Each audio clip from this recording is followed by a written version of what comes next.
तर यानंतर वळूया तिसऱ्या महत्त्वाच्या बातमीकडे। विशाळगड अतिक्रमणावरून संभाजीराजे छत्रपती आता आक्रमक झालेले आहेत। कालच्या आंदोलनानंतर संभाजीराजेंच्या काही कार्यकर्त्यांवर गुन्हा दाखल करण्यात आला होता।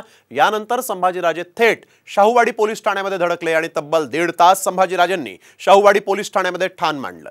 यानंतर संभाजीराजेंनी जर माझ्यावर गुन्हा दाखल केला असेल तर अटक करा असं आव्हान यावेळेस दिलेलं आहे। तर कुणीही याला धार्मिक रंग देऊ नये असं आवाहन संभाजीराजेंनीही केलं आहे।